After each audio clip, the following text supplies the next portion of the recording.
we're back with Henry from Bramwell Homes on his second development. As you can see, lots going on today, which we'll show you in the video. We've got some really exciting news coming up later on in the video where Henry's just had another deal accepted for 10 units. So that's really, really exciting news. But look, this is your second development. Yep. Timber frame, which we'll talk about later as well. But how did you find the site? Because this is another fantastic site, great location. Yeah, so this one come to me through my architect. Okay. He'd been dealing with all the planning on here. The vendor had spent several years trying to get planning here, and I think in the end just wanted shot of it after that. So he'd come over to Burwash, to my previous one, to see me, and just sort of having a chat, you know, just sort of saying what I was looking for. I don't think he quite realised at the time I wanted to do another one. So he said, oh, well, you know, I've got one that possibly want to sell. Do you have a conversation with the vendor? So just had a bit of back and forth with them and put an offer in that she was happy with. And, okay, so when you said the vendor wanted to get shot of it, do you feel like maybe the planning process had dragged on, and obviously the economy had changed as well, so maybe they watched the news and some doubts being set in about whether it's going to be worth as much possibly? Yeah, so I think it had been probably 12 years of trying. 12 years? And her father had tried, and I think unfortunately passed away. Okay. And then she sort of picked it up to do something with it, and then just now wants to be done with it. I think a bit of closure maybe on that side of things. I mean, this is a huge plot on the side of a bungalow, so it's a garden plot. You'd think planning would be straightforward. This was all overgrown with brambles, wasn't it, like you were talking about earlier? Access is not a problem, so but yeah, some things take that long because, like you say, wrong architects, you get a lot of officers change departments, the planning office is really short staffed as it is anyway, and just some things just take time because there's no urgency, is there, for some people? This is just if we get it.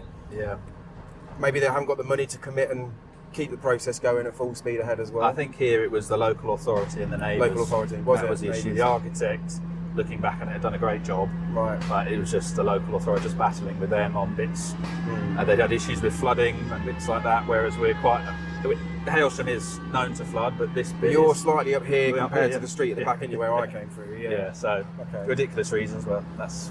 is what it is. So you've got planning for one bungalow on here. I know there was talks where they'd gone in for two and it hadn't been decided when you agreed to buy the site.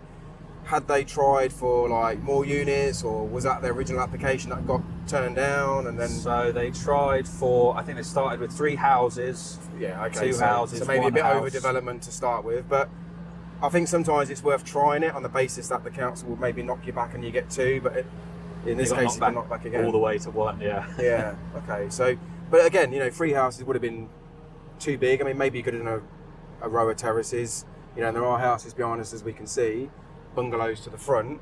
So maybe they could have gone 1.5 stories. But like I say, you think 2 bungalows or 2 houses shouldn't have been a problem because you say you got 1,100 square metres of. I think land the back here, garden is. He's got 750 square metres of turf, 100 square metres of patio, and a 100 square metre house. So nearly 1,000 square metres in the back garden, plus all of the access out the front. So it's quite a good sized plot. Good sized plot. I mean, sometimes they take account into the access, but again, here you're almost 4.2 metres. 4.5 there. Yeah. So I think the one restriction is we're on top of the public sewer. Right. So there's a 9-inch public main that runs through. Okay. So we had to keep away from that with the 3. Just in case they ever have to maintain it or repair it and stuff like that. So that kind of pushed everything over that way. That house is about 3.5 clear. Okay. So then your other bungalow would have been right round the corner. Yeah. And I think that's what kind of restricted it, was just that was the main tightness there. Is there tree protection on that one? I don't think there's actually a TPO on it. No. I think if I cut it down, I'd have been murdered by all the residents. Well, I was just saying, it is a nice tree to keep. Yeah. And, the thing is, when you get these sites, sometimes the developers can strip everything out and then you surround it with a fence, which is normally a planning condition now, and they can just look, like you say, very concrete, very bare. So we do try and leave in trees where possible. Obviously, the conifers are not very nice, but if we got trees, we can leave and work around them. Sometimes it's a bit difficult, but I just think when it is done, you don't look back and regret it. You think, do you know what, it was worth saving that tree. So we try and do a bit like that, which is good. Yeah. Okay, so site's been bought to you through the agent. You've agreed it with the vendor. Was that first offer accepted? It wasn't. Or did they come to you with a price if it's from the vendor initially? She came to me with a ballpark, what she was after, that she'd been told by another estate agent. Which can be deadly. It wasn't too bad. She wanted 150 for it with the planning for the single, and there was an appeal in for the 2. So she said, well, I want 300 if it's 2, sort of doubled it, which we looked at. I mean, double units doesn't mean double the value of the land, as we know, don't we? So that was what had come out of the deal analyzer was, okay, yeah, at the 1 it works quite well, so we come up with an offer for there, but the 2 we went quite low, which we sent over to her, did an offer pack to her, sent that all over to her. She sort of mulled it over. She'd had a couple of other offers from other, I think, local builders or people. Okay, yeah. But came back to us and said, look, we'd love to go with you. You've sort of been recommended by the architect, so we like your offer pack. You know, you've been very open. Could you come up any nearer? So sort of went away and said, I'll sort of speak to my subbies and look at materials. Trimmed a little bit out and come up to, I think, so we final offer was 146, call it 147 for the 1. And I think we come up to maybe 270. Okay, so not 2. A million miles away from, like you say, where she wanted to be. Miles. Probably went a bit high on the 2. Yeah. It was maybe a little bit emotional, that I wanted the next one because Burwash was coming to an end, and I thought, well, what am I doing? So maybe it was a little bit close on that. But then, like, if it still works by the numbers, it was tighter, but it would have worked. The 1 was actually more profitable. Sorry to interrupt the video, but look, if you want to get results like this from building stuff like that, make sure you subscribe, because I've got loads of videos from ordinary people just like me and you getting extraordinary results doing property developments.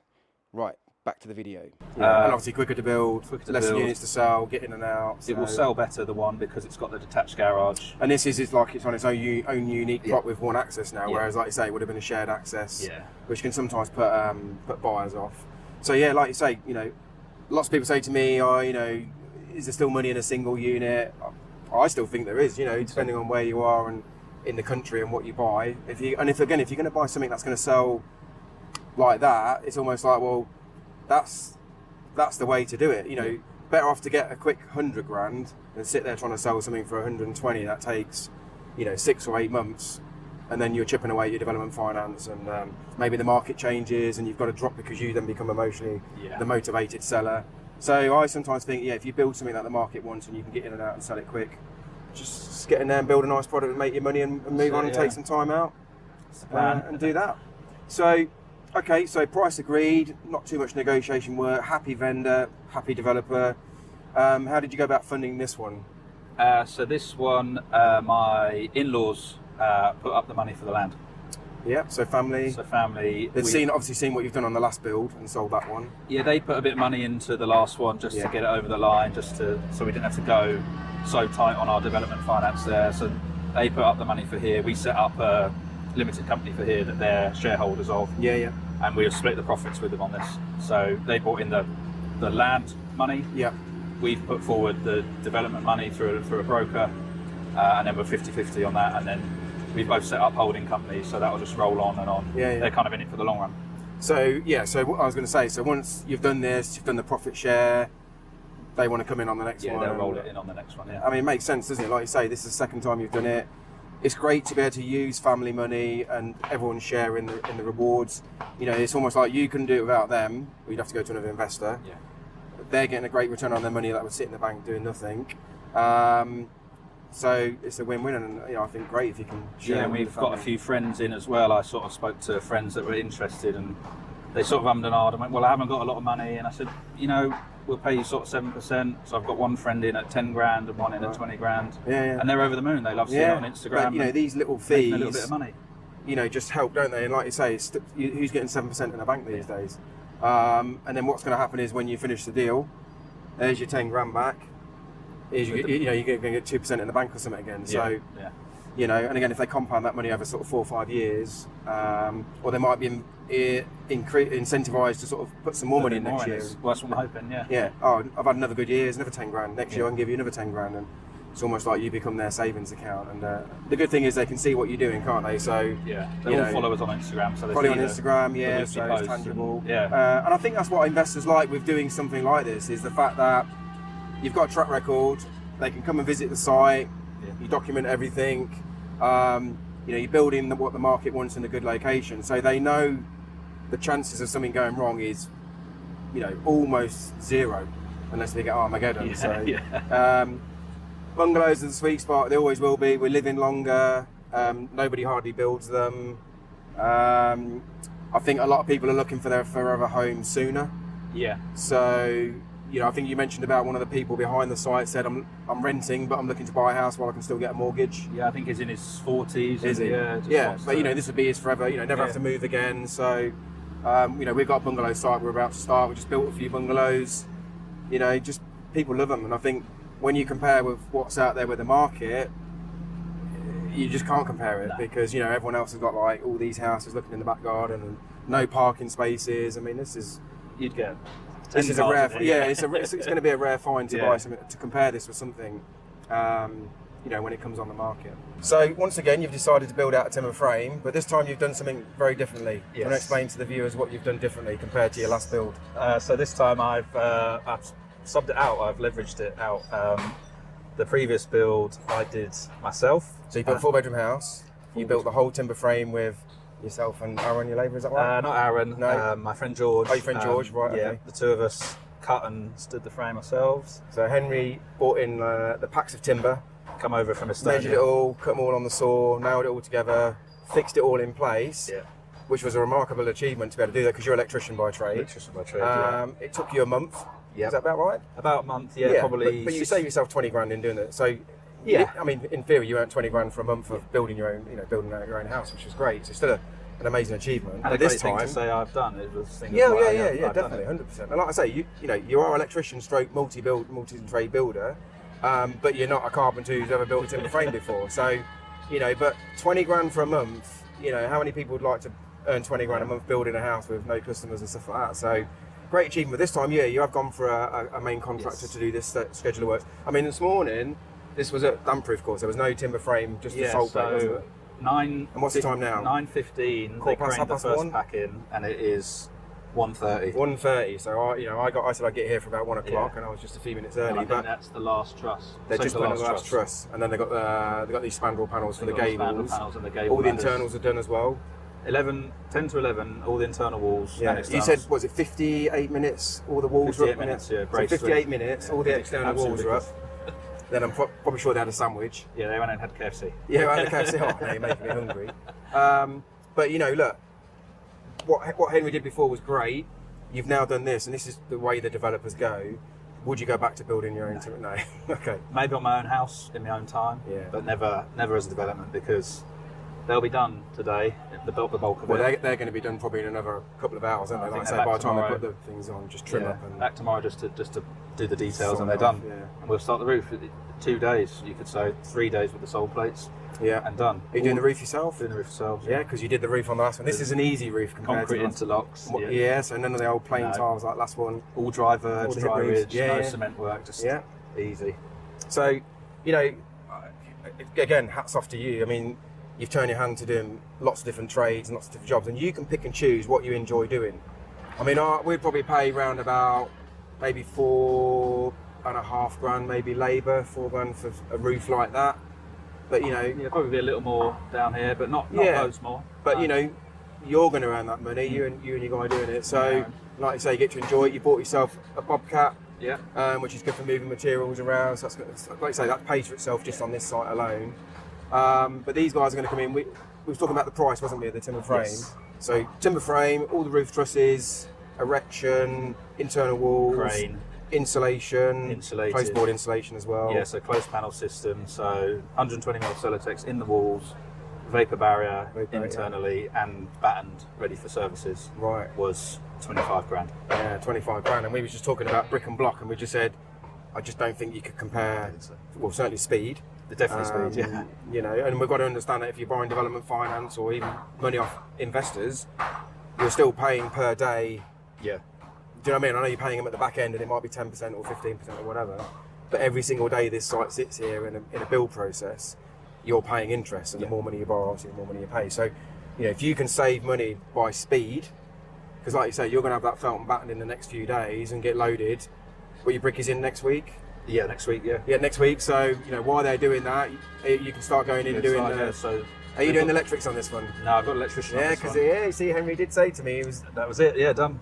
Your certificate was coming to the end, wasn't it? Yeah, with all my And you just said, registration. "You know I what? thought, yeah, just not for me. Yeah, and it's amazing how many people do want to stop doing their trade because they like doing roofing and even the bricklaying and stuff like Yeah, that. I love you doing know. the bricklaying, like the substructure. Yeah, so we just stood on this garage. I don't know if you can see it from the camera, but we stood on the garage here, and like I say, you're putting in the block and beam and the We brickwork. did all up to that. We damp-proof did all the floors. subs on the house. So you've done all the splash and all the Done all that, foundations. yeah. Yeah. Done all the drainage yourself. All the drainage, yeah. Which I enjoy that Yeah. stage of the work. Done all the fencing as well. So Yeah, the timber frame of the first subcontractors. just the first people on to site. come in, and then the Hard bricklayers will come scaffolders, in. but yeah.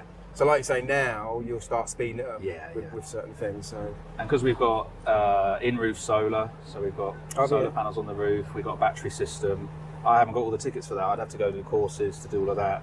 And the price for the electrician to just come and do that. We'll give him a hand to put the panels on. We'll tile up to them. He'll just drop inside. He'll get on with that. While me and Aaron are cracking on outside. While it's still summer, we get all the landscaping done, get all the curbs in the road while it's dry weather. So come the sort of colder months, we'll just drop inside and do your sort of second fix carpentry. yeah, so we're mid-August now. We were saying about ideally trying to get on the market for around September time, mid-September. So you know, another month you're going to be brickwork done, roof done, windows in, scaffold down. Yeah. You know, you're going to, and like say, inside already plasterboarded. So it's a good stage to get people around, and there's no reason why you can't get this finished, done, sold, money in the bank by Christmas, which is We should do, yeah. where We your should vendors easily gonna be want it. finished before Christmas. And And then then what? Trip to Spain? go to Spain for 2 months. Go to Spain for 2 months. Yeah, me and Henry got very much in common here. Our dream is to work in the summer, Yeah. take winters off, go to Spain, enjoy the warmer climates. Yeah. While you're in Spain, you're going to be working on planning, Yeah. legals, site Lot to finding. Yeah, so like you say, you can still work and then come back and hopefully get a site for spring. I mean, the site I mentioned earlier with the 10 units, if you was looking to buy that, it's probably going to be spring by the time you get on that anyway, isn't it? So I think so, because there's a buyer that's dropped out. There is the option that we can purchase all the searches and surveys off of them to speed that up. so that'd be worth it then. Yeah, just waiting Yeah. on, because it was only yesterday, so I'm just waiting to hear back from I solicitors. mean, it was only yesterday, and Henry's always got his architect designing the scheme already. Yeah, he's already looking at that. I've shown proof of funds to you this morning, so showing proof of funds so you can take the deal off the market and say you got the money is another good thing as well. But like you say, you've got investors that you're going to be working with on this one. But like you say, you're moving quick while you're doing this, and that's what you've got to do. But yeah, I think that's why developments are really good. Yeah. Work in the summer, enjoy the sun, leverage if you want to. If you want to do the work yourself, That's you it, I'm can. doing the bits I want to, yeah. And then, sell, make a good profit, and go out to live in Spain fairly cheap for the winter. Enjoy the sun and have a you rest. know, well, yeah, have a rest, but you know, you're still working, so Yeah. it's not like you're just sitting there on a sun lounger. But what's the point being here? You can do everything there that you can do here, apart from really viewing the sites. But you know, I bought a site in September while I was in the Alps without even viewing it. Agreed it just from Google Maps. So I looked at the Street View, Google Earth, looked at the planning portal. You know, I mean, you can always pull out of a deal, Yeah. but you've got to strike while the iron's hot, and you can do this from abroad. So, in fact, the last 2 sites I bought while I was abroad, just looking and saying, yeah, okay, well, here's an offer, get it accepted. Then when you come back, you go and look at the site, meet the vendor, start doing some searches, get your team onto it, and you know, away you go. So, living the dream. That's it, hopefully. Yeah. So a lot of you guys watching the videos, you love to know the numbers. So gross development value, what's it going to be worth when it's built? 65 to 650. 65, 650. But I was talking off camera, and you've already had someone said they've got the money to buy it already. Yeah. Someone already over the back has already spoke to you about it as well. I think the agent's just said he's got like 10 people who you could sell this to, like yesterday. They had a previous development that was very popular, so people that missed out on that are very keen to be here, and our plot's actually nearer the town. Right, yeah, because it's just literally, you can walk into town. You can walk 10 minutes, you're in the middle of Hailsham, so there's a lot of interest there. So I'm hoping, 650 upwards would be nice. 650 upwards, great. I mean, that's the good thing in it. Like, as we're coming into a bit better market, you know, interest rate first dropped this month. I just heard on the radio today, driving over here, there's been a 2-point-something% increase in house prices this year, which you wouldn't expect that. No. Interest rates are set to come down later on in the year. So I think, you know, you're coming into a real good time, a real wet winter as well. I know it's a bit late starting on this site, like most developers have been with planning and stuff like that. But yeah, I think it's going to be a good time, and I think you could potentially achieve, you know, more for it. We talked about how you could probably do that as well, didn't we, earlier? Yeah. So build costs, what's going to be your all-in build cost with, you know, everything built, professional fees? What's your budget for spending? I think I'm all in about 375, 400. 375. That's utilities, everything. Yeah, off the DL analyzer, about 400. And you're saying this house is A rated at, is it A93, 94? A93, 94. Yeah, for a timber frame house. I've actually decided to put MVHR in this one, right? Which hasn't been done in the calc, so that will bump it up a little bit. But yeah, we're already A rated. Really? So someone's going to get a really cheap house, lovely, really warm, cheap house to run. And what's that sort of going to net you profit as a? I mean, we'll talk like post finance. So like your chunk, what would you expect to net out of this by the time you paid everyone back? So we're 50-50 split with my in-laws. So before the split, 200. 200. 175, 200. So you should net 100k. If I can get more for it, I think I should net 100k. Yeah. Like I say, I mean, I think there's easy potential to get another 25, 30k out of this, easy. If not 50 on a good day, on the right timing and the right person. So if you said 100k, and how long is it going to take you to build? How much time will you spend on this from start to finish? We started 1st of June. Yeah. So we've been here a little bit longer, but actually in the ground, 1st of June, July, August, September, October, November, 6 months, 7 months. But again, you haven't been working solid here since June, have you? Because didn't you get to foundation and you had to wait a little bit? We've waited a little bit. But we dropped onto the garage, so we've sort of kept busy. But 6 months, 100k. Yeah. Quicker than the last one. But quicker than the last one. But you're the first one, you're always going to learn the most on it. Gotcha. Sorry to interrupt this video, but have you ever wondered how you can become a property developer? Well, in the comments is my exact 8-step blueprint to transform gardens into development sites like this and make life-changing money. Go check it out. Let's get back to the video. It's always going to get easier. I mean, if you get on the site of 10 units, or let's say you build 8 like you're talking about, you'll still build 8 units within a year. Yeah. And you'll think, well, hold on, it's 6 months to build one. How can I build 8 in a year? Because you'll have teams on it. I mean, you might have 2 gangs of bricklayers, 2 gangs of roofers, whatever, and it's easier to manage multiple units than one, because sometimes you get the gaps where trades can come in and out or cross over. So multiple units. And I think when we spoke last time, that's where you want to go anyway, to scale up and start making substantial profits rather than just, this is a great income, don't get me wrong. But you want to start going to that next level where you're saying, I'm now the developer, I've learned a lot, I need to then get my developer's hat on and just outsource everything, build the teams. Yeah, I denied about it for a while because I do enjoy the single units. It's nice to get stuck in. Yeah. And it is stressful at times, isn't it? We're not going to lie to people on the camera. Great money, sun's out shining today, but there's days when it rains, there's days when people don't turn up. Yeah. There's days when people do work and you look at it and you think, that is unbelievable, that's shocking, that needs redoing. So, it's not all rainbows, is it? But in general, and you do have to think about what's that going to be like doing multi-units. We've done them several times, a few of my other guys are doing them. They do find it easier, to be fair. And I think, there's a lot more profit in there. So often you talk 400-500 grand.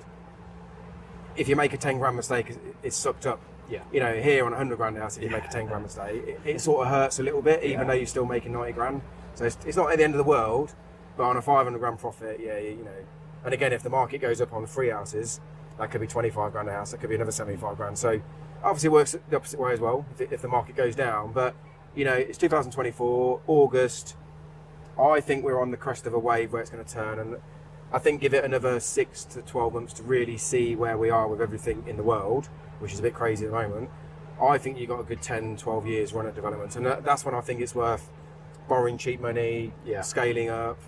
And you're probably only going to do this for another 5 years anyway, because you'll make enough money to pack up and retire in Spain. So, you would if you did 8 houses a year for 5 years, you're done. I think I'd still do bits. I couldn't keep we out can't of let it go, can we? That's the trouble. But I'd be off the tools. You could easily sit here and say, 5 years, five times that site, or I do 8, I do 15, and I do 25, and I'm done. I've got a few million in the bank. I can do some tax efficiency ways of keeping that. Yeah. And I can go and live in Spain for half the price of what it is here. So 5 years, it's not long. It's not long, I'll be... No, but if you'd been carrying on the tools, being an electrician, if your knees would have lasted, I'd be a lot greyer.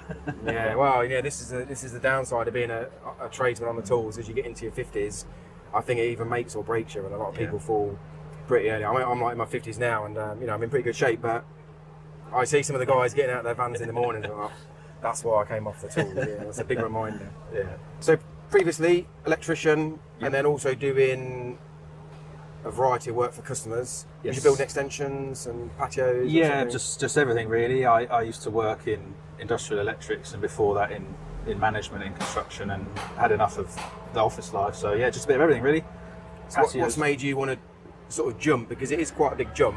Nothing that you can't do, but you know, to go from like working for people on a regular wage to all of a sudden borrowing money to taking ownership and responsibility of a whole site to selling something.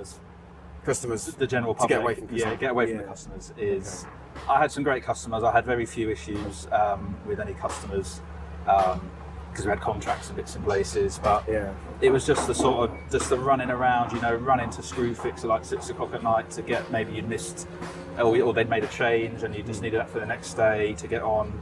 And I just had enough of it. I just had enough of working for people again. I'd come out of the sort of office work because of working for someone to work for myself, but then I was back working for people, and I just wanted a change really, back to sort of just.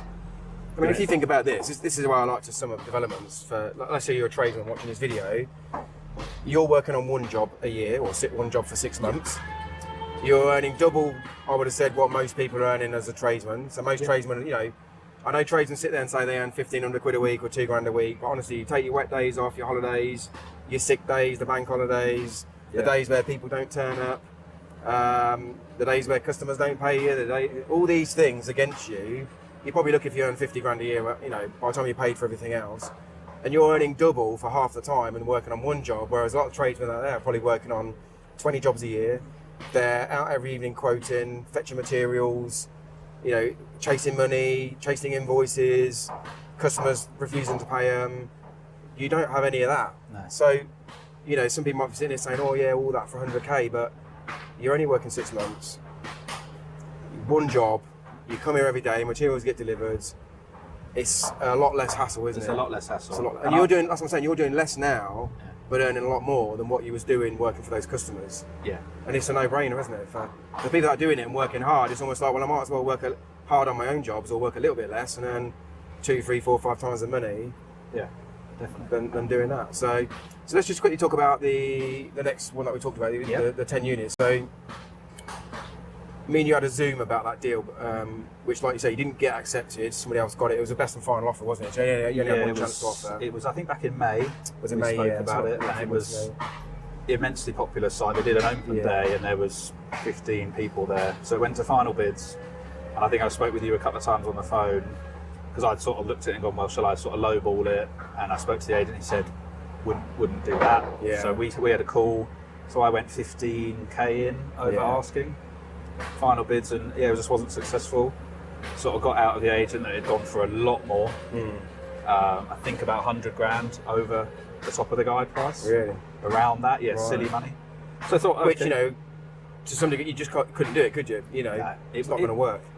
It would have been very tight at that price, and it just, I think I would have struggled with lenders because they would have sort of valued it and gone, no, I don't think so. So just sort of walked away. Just thought, okay, chalk that up to one. And I always said to you, it's never sold till it's sold, Henry. So just because you've been outbid, it might come back to you, and lo and behold, yes, they did. Yeah. But let's just say, what do you think a profit would be?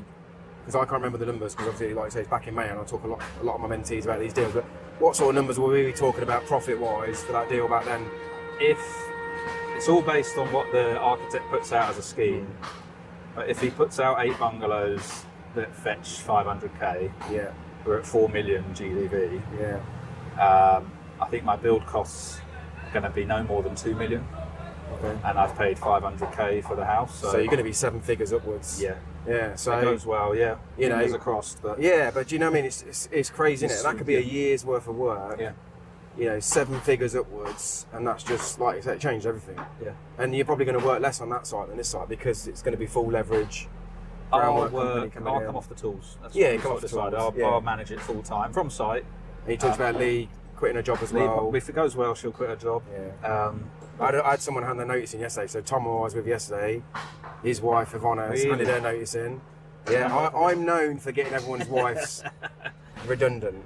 Stephen Kay have done it. Frank and Lorraine have done it. Oh, nice. There's been loads of them where their wives just handed their notice because their time is better off spent supporting you. Maybe just dealing with the agents, maybe even looking for land, ringing around for a few trades, just doing a little bit of admin work even. You know, they can earn far more than a wage working for somebody, but have all that time, then they get time to pick the kids up from school and just be there. Do you know what I mean? So, yeah, I've got one person left who we're waiting to get. And her target is the end of this year, but you know, it's a big reward for people to do, a big milestone to be able to get their partner away from their job. Say, right now we're a team. We work. This is what we do full time. You know, and you can spend the time in Spain doing this together, and you can spend. I think the time she'd be in Spain almost full time. Yeah. Don't tell Sam that, wherever she is. Don't watch this video, my wife, will you? 'Cause she can see that. But no, you know, Spain. I mean, it's the place to go, isn't it, with the sun and lifestyle, and you can do it. You know, I generally think you can run your business from there most of the year, and there's no reason why you can't run a site of multi-units and still pop backwards and forwards. Yeah, you know, so you've got somebody here full time. Yeah, give him more responsibility and you know, then you can then focus on getting on that next site, can't you? Because that's sort of, before this one come up the other day, I sort of looked at, I've got another guy starting in a couple of weeks to take the pressure off me, so I was going to drop down to 3 days a week on the tool to find the next site and everything. Yeah. And then this has just sort of come out of the blue in a good way, but which again, you know, it's good for you to do that because you've got to look at opportunity cost. You know, it's all very well being here on the tools, but now you're at the stage where other people can come in. It's like, right, I now need to find my next site because that's where I can take 6 months, and by the time I get back from Spain in March, April, you know, ideally I want to be off we go. You know, sold this, a bit of a break, charge the batteries, but everything's in place, ready to go again. And that's probably one of my biggest stresses is what's happening next. Finding, next one. So it's it was bound to happen. And you do have to look 6 to 9 months in advance, even for something like this. 6 to 9 months, bigger units. 9 months we allow to. This took 6 months for the purchase to go through. Just the purchase, let alone waiting for the appeal decision. And this was just on one title with no issues? On one title. Split the title, but we did all that, but the fences went in, so it was very easy, marked it all up for these solicitors. It was just, I don't know what took the time. I think this I suppose, would you have gone through Christmas? Yeah. So everything goes slow on Christmas. Yeah. I think December was a write-off, actually. I mean, just everything's slow. Solicitors are slow, the world's slow. For whatever reason, I don't know. Okay, so any challenges? We talked about slow getting the purchase, but any other challenges? Not huge, not like the last one. Would you say what you've learnt on that first one has definitely helped you avoid or get through challenges quicker? Like 200%. Yeah. Easily. All the little bits where on the first one, because you've got your team, haven't you? Like the first one, you know, you've got to find solicitors, brokers. Obviously, you could leverage my team, but you know, when you first start out in this, you've got to go and get everything. Yeah. Figure out how to do utilities, how to price for materials, how to work out the quantities. Second time round, it's like, well, I've got all that, and everything wasn't perfect, but 75% was. Now I've just got to fix this 25%, and you know. Yeah, so I think the only real challenge here was just a few issues with professionals and the engineer. Which a lot of time is out of your control, isn't it? And that's what gets frustrating, I think. I think it was just for me a lack of what was expected and communication. We dug the foundations and then got an email saying, "Oh, you haven't dug them. We've just had timber frame loadings come through. You're going to have to redig all your trenches 900 mil wide." I said, "No, I'm not. I've just dug the back corners 2.5 metres deep again because of the tree." I said, "No." And that was frustrating. That was a bit annoying. Sometimes you do have to sort of put your foot down. Not go against the professionals. You have to question them and say, "Well, where have you got that advice? You know, where does that say that? Or how have you come to that figure?" And they can't explain it. A lot of time they do backtrack, and it's like, it's almost like you're saying everything is this, and it's not. Everything's different in different circumstances, is it, on site? I won't name and shame them, but I think they'd allowed for a first floor in their loadings. And that's this is where experience can easily cost you money if you're not keeping an eye on the ball, saying, well, hold on, why doesn't that seem right? I mean, this is what I do. I sense check a lot of stuff for my guys, and often we'll pick up stuff and say, the reason that is because they've assumed it's this. Right, of course. That's just saved you $5,000. That's just saved you 20 grand. You know, so like roads, an architect will design a road as if it's going to be adopted. It's just a private road. It's like half the weight, half the cost. You know, half the width to some degree. So, but again, these are things that can slip up if you don't know what you're doing. Yeah. So no real challenges. Not really any real challenges. No, everything. Weather's been pretty good. We've had a hot month or so, haven't we? It's 6 weeks. It's good. It's a little slow to start with. It's a bit of a sun trap in it when it's. It is roasting here. A little slow to start with, just waiting for the appeal. That was probably maybe a challenge and maybe something I should have not rushed into and sort of waited and maybe said, I'll buy it once we know. It cost us a little bit just in sort of dragging out days, but nothing major. We still have bits. There's always bits to do. Other than that, no, not really any challenges. Utilities, I've used the utility consultant that I sort of made contact with, and that's all sort of in hand. I haven't had to do anything with that. It's sort of be here to have the site visits. So other than that, we're just plodding on, really. Neighbours have been fine. Yeah, which is good because you're surrounded by quite a few neighbours. A lot of watching eyes, but they've all been... Yeah, I mean, it's temporary, isn't it? You know, and I always think you just got to keep the peace. And like I say, they are interested in just being a little bit nosy. They just want to know what's going on. They were just worried. Like, well, they may be... I mean, some of them don't even know what the planning is. They don't check it. Yeah. And like you say, they just assume that you're going to build a big block of flats, potentially. That is what a few of them are like, oh, God, is it 3-4 houses? You're like, no, it's just a bungalow. Nice little bungalow. And they sort of meet you and you sort of be very sort of polite to them. They're like, oh, brilliant, you know? Yeah. What about the vendor that you bought? Do you see them still? Never seen them. Never seen them? Oh, you never seen them? Never met them, no. Just really? on WhatsApp, yeah. I think they live in Worthing, which is down the road. What do they do, rent this one out? Yeah, it's rented. He's been here 10 years. So they're not really too bothered what gets built in here to some degree. He's a lovely bloke, yeah. Really helpful. Yeah, it does make a big difference because, like you say, sometimes you might just want to park on their drive or park in front or there's a lorry and, you know, just got to keep the peace with the people, to be honest. So. Yeah, it's great. Okay, Henry, so this is your second time. Minimal challenges, like you just said. Sounds like you're really enjoying the process now, building through the summer rather than the winter. What would you say to anybody watching this video, specifically, you know, definitely the tradespeople watching you come off the tools as an electrician and start doing your own developments? What would you say to anybody thinking he wants to follow in your footsteps? I think you've got to commit.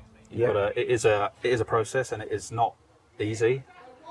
I know sometimes it may seem easy and seem great standing in the sun and everything, but it's a lot of work, and but it's got its rewards. So you just got to kind of commit to it, I think. And I've sort of found recently, so the next one we're sort of looking for investors is just to ask.